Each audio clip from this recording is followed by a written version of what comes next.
লাও ন্যাশনাল স্টেডিয়ামে ইতিহাসের হাতছানি। কোনো রকমে দক্ষিণ কোরিয়াকে আটকে রাখতে পারলেই অনূর্ধ্ব-20 এশিয়া কাপে পা রাখবে বাংলাদেশ। নিশ্চিত কঠিন ম্যাচ, তবে প্রতিপক্ষকে রুখে দেওয়ার বদলে হারিয়ে দেওয়ার সংকল্প বাটলার শিষ্যদের। 2 মিনিটেই সম্ভাবনা তৈরি করে বাংলাদেশ। মাঝমাঠ থেকে আসা বল সাগরিকা কন্ট্রোলে নিতে পারলে বাংলাদেশ এগিয়ে যেতে পারত ম্যাচের শুরুতেই। দক্ষিণ কোরিয়ার মতো দলের বিপক্ষে এদিন চোখে চোখ রেখে লড়াই করেছে বাংলাদেশ।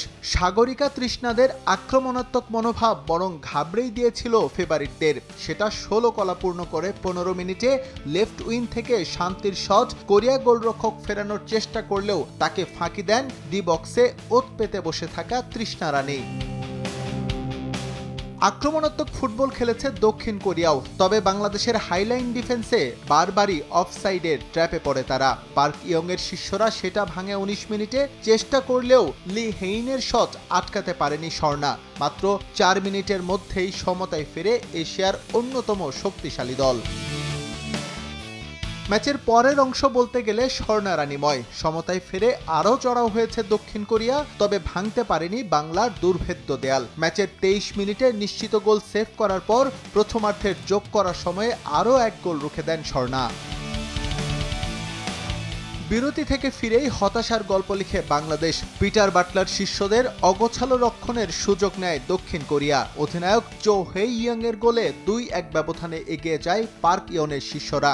এই গোলের রেশ না কাটতেই আবারও সুযোগ তৈরি করে তারা, তবে তা চলে যায় ক্রসবারের উপর দিয়ে।